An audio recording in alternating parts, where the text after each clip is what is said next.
बंधुओं, विगत 5 अंकों से हम लोग उपसर्ग और प्रत्यय की बात करते आ रहे हैं।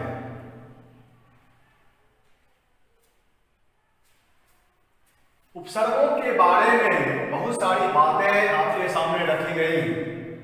आज हम कुछ उपसर्ग युक्त शब्दों की चीर-फाड़ करेंगे, यानी सर्जरी करेंगे। आप देखें, हमने यहां 3 तरह के शब्द लिए। एक में दीर्घ स्वर संधि का प्रयोग हुआ है, दूसरे में यण का प्रयोग हुआ है, और तीसरे ऐसे शब्द हैं जिनमें संधि का कोई नियम अप्लाई नहीं हुआ है। अब जरा गौर करते हैं। आपका शब्द है अतीत, इसमें उपसर्ग है अति। अधीन में अधि उपसर्ग है, अतीब में अति है उपसर्ग, अवाप्ति में अव है, अपांग में अप है। अपांग में अप है। अब यहां गौर करने वाली बात यह है कि ती में ह्रस्व ई की मात्रा है और इत में भी यहां पहला अक्षर ह्रस्व ई है। शब्द हमारा बन रहा है अतीत। इसका मतलब यह है कि ह्रस्व ई और ह्रस्व ई ये दोनों मिलकर के दीर्घ ई हो गए। ठीक अधीन में भी हम देखते हैं कि अधि और इन, धी में ई, इन का ई, ये दोनों मिलकर के यहां दीर्घ हो गए। अतीत में भी वैसा ही, अवाप्ति में भी देख रहे हैं कि वो में ओ है, आपकी का पहला अक्षर आ है, ये दोनों स्वर मिलकर के आ हो गए।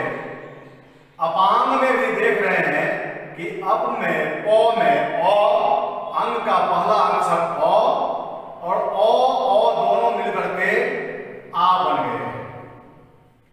एक दूसरा शब्द भी आपके सामने है,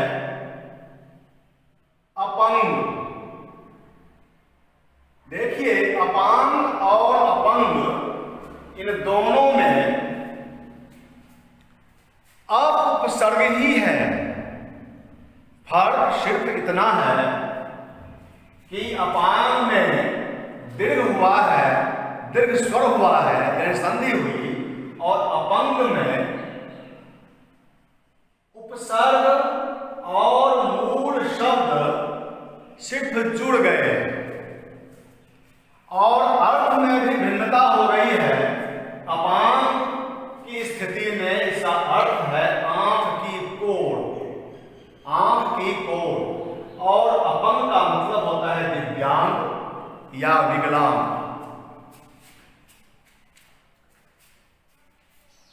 यहां दीर्घ स्वर संधि की संरचना दी गई है कि ओ या आ के साथ ओ या आ का मेल हो तो आ होगा, ह्रस्व ई या दीर्घ ई के साथ ह्रस्व ई या दीर्घ ई का मेल हो तो दीर्घ ई होगा, ह्रस्व उ के और ह्रस्व उ या दीर्घ उ के साथ ह्रस्व उ या दीर्घ उ का मेल होगा तो दीर्घ उ होगा। री और री के साथ री और री का मेल होगा तो दीर्घ री होगा। एक बात यहां समझने वाली है, संस्कृत में 13 स्वर होते हैं। संस्कृत में स्वर को अच कहा जाता है, अच। और इसमें 13 स्वर आते हैं संस्कृत में। ऐसे अच प्रत्याहार है, प्रत्याहार की बात हम संस्कृत में करेंगे।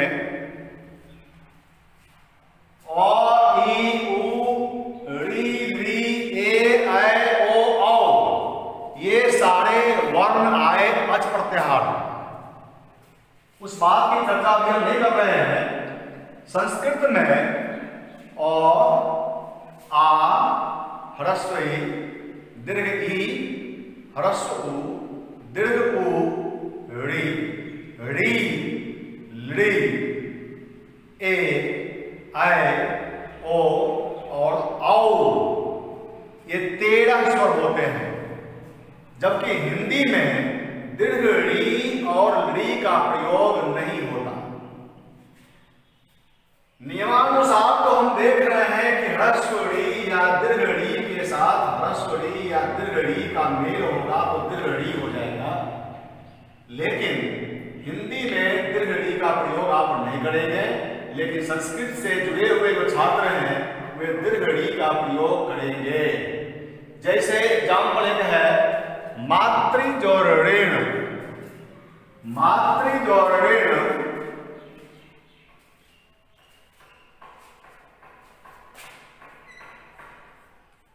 इसमें जब संधि होगी तो हमारा शब्द बनेगा मातृण।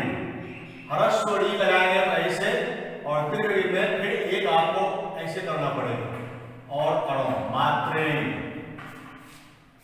लेकिन वही हिंदी में हम मातृण लिखेंगे, यानी दीर्घ री का प्रयोग, दीर्घ री की मात्रा इसमें नहीं लगाएंगे। आपके समझने के लिए दीर्घ स्वर संधि का एक उदाहरण दिया गया है। अप जोड़ अंग। अब यहां देखते हैं, पता आपको है कि जोड़ चिन्ह के पहले और जोड़ चिन्ह के बाद जो अक्षर हैं, जो वर्ण हैं, उन वर्णों के बीच ही संधि हुआ करती है। यहां प में अ है और अंग में अ है। हमने आपकी समझ के लिए आसानी से समझ लें इसलिए हमने अंग का ही प्रयोग किया है यहां पर। हालांकि अनुस्वार और विसर्ग ये दोनों अयोगवाह वर्ण होते हैं जो स्वर और व्यंजन दोनों ध्वनियों द्वारा ढोए जाते हैं। आप देख रहे हैं कि अ और आ, अ और अ, अभी अनुस्वार को बढ़ाएं आप, अ और अ ये दोनों मिलकर के आ बन गए इस नियम के तहत।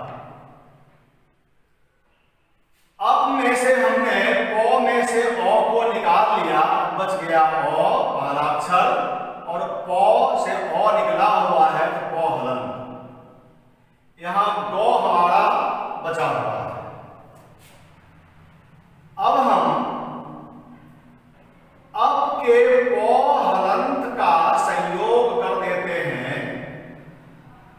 हाँ देखें आप कि अ और अंग मिलकर के आंग बन गया, यानी अ और अ मिलकर के आ बन गया, उस पर डाल दिया गया तो प हलंत आ के साथ संयोग करके पा बन गया।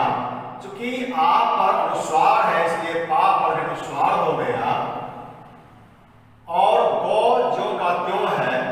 अब तीनों को अपान, तीनों नहीं दोनों को अपान और गौ, यानी अब आम और गौ, इन तीनों का संयोग कर दिया गया तो हमारा शब्द बना अपान।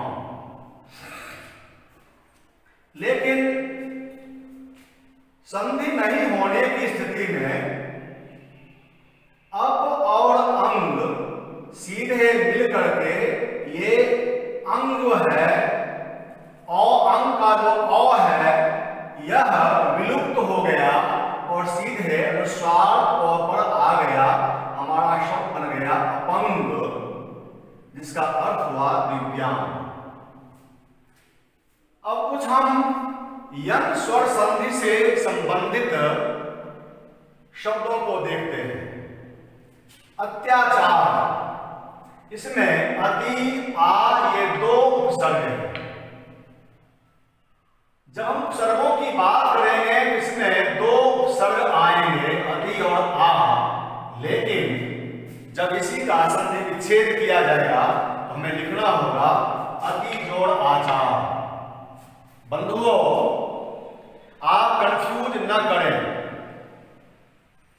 संधि विच्छेद के आधार पर सिर्फ अति को उपसर्ग मान लेना और आ को छोड़ देना भारी मूर्खता होगी। और इस तरह के शब्दों का प्रयोग विभिन्न परीक्षाओं में होता है, विभिन्न प्रश्नों में आते हैं इस तरह के शब्द, ताकि प्रतियोगी छात्र भ्रम में रहे। वैसे ही अत्यावश्यक जो शब्द है, इस शब्द में भी हम देख रहे हैं कि अति और आ ये दो उपसर्ग हैं, लेकिन इसी का जब विच्छेद किया जा रहा है तो अति जोड़ आवश्यक बन रहा है। यदि हम अति जोड़ आ जोड़ आवश्यक करेंगे तो फिर संधि विच्छेद यह गलत माना जाएगा। संधि विच्छेद में हमें अति जोड़ आवश्यक ही लिखना होगा, लेकिन जब अत्यावश्यक शब्द से उपसर्गों को चुनना होगा तो हम अति और आ ये दो उपसर्ग ही चुनेंगे। अब देखें यन स्वर संधि में आप जानते हैं, क्योंकि अभी संधि की बात हो नहीं रही है, केवल आपको एक संकेत कर देता हूं।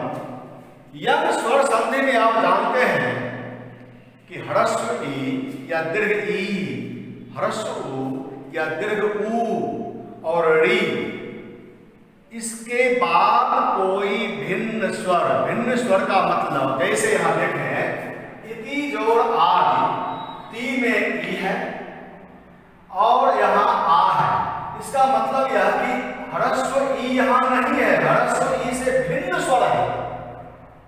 इसी तरह से ह्रस्व ई या दीर्घ ई, ह्रस्व उ या दीर्घ उ और री के बाद अगर भिन्न स्वर आता है तो ई का य हलंत, उ का व हलंत और री का र हलंत बन जाता है। और र हलंत के बारे में आप लोग जानते होंगे कि वह र हलंत अपने अगले वर्ण पर रेख बन जाता है। चर्चा संधि में इसकी होगी। यहां देख रहे हैं कि ती में ई, भिन्न स्वर यहां आदि का पहला अक्षर आ। ऐसी परिस्थिति में ई यो हलंत में कन्वर्ट कर गया और यो हलंत इस भिन्न स्वर आ से मिल करके बन गया है या। अब इति से हम ती से ई को निकाल चुके हैं, हमारा बचा हुआ है ह्रस्व ई और तो हलंत, यानी व्यंजन, शुद्ध व्यंजन के रूप में यह बचा हुआ है। यहां दी को हमने जो का त्यों उतार दिया है, क्योंकि संधि से इसको कोई मतलब नहीं है। अब हम ह्रस्व ई का जो यो हलंत हुआ और आगे भिन्न स्वर आ है, हर यो हलंत आ से मिल करके या बन गया है। अब आपके सामने है इत, या और गी। फिर यहां पर क्या हुआ कि तो हलंत के बाद जो है यहां स्वस्वर व्यंजन है। अब क्या होगा कि यह तो हलंत इससे संयोग तो करेगा नहीं, संयुक्त तो होगा। ध्यान रखेंगे, संयोग तभी होता है जब अगला कोई स्वर हो। अगर स्वर मिश्रित व्यंजन है तो फिर वहां संयोग नहीं कर सकता है, हां संयुक्त रूप ले लेगा। इसलिए यो हलंत जो है यहां आ बना, या बना, और या जो है आप देख रहे हैं कि इत, या और ती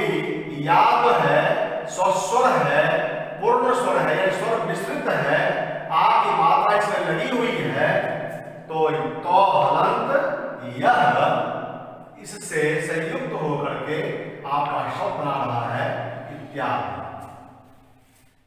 अब हम कुछ ऐसे शब्दों को देख रहे हैं जिसमें संधि का नियम अप्लाई नहीं, जैसे आजान, इसमें आ उपसर्ग है। आजान का दान होता है घुटना, और आ जो उपसर्ग है उसका अर्थ है तक, तो अर्थ हो गया आजान का घुटने तक। वैसे ही आसन्न, आ उपसर्ग इसमें है। आचमन, आचमन में आ उपसर्ग है। अधित्यका, अधित्यका में अधि उपसर्ग है। उपत्यका में उप उपसर्ग है। तो पहाड़ के ऊपर की जो समतल भूमि होती है उसको हम अधित्यका कहते हैं, और निचली जो समतल भूमि होगी उसको हम उपत्यका कहते हैं। यह प्रायः अनेक शब्दों के लिए एक शब्द में पूछा जाता है, अधित्यका और उपत्यका। अब देखिए, आचमन का अर्थ होता है, आप जानते होंगे, श्रद्धा से जल पीना, अंजूरी में जल लेकर के और इस तरह से जो पिया जाता है उसको कहते हैं आचमन। यहां एक और शब्द है अभिज्ञ। अभिज्ञ शब्द में अभि उपसर्ग है और ज्ञ है मूल शब्द। ध्यान देंगे,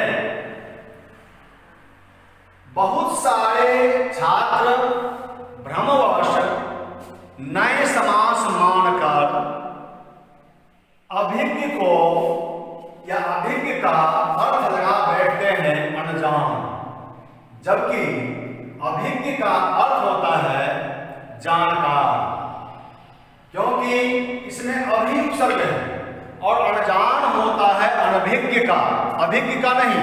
और अनभिज्ञ में अन उपसर्ग है, अनभिज्ञ में अन उपसर्ग है और अभिज्ञ में अभि उपसर्ग है। तो अभिज्ञ शब्द का विलोमार्थी बनता है अनभिज्ञ। अभिज्ञ का मतलब जानकार और अनभिज्ञ का मतलब अनजान। बहुत बहुत धन्यवाद। आप अपना कमेंट जरूर करेंगे, क्योंकि वीडियो वाला काम जो है बड़ा दुरूह है।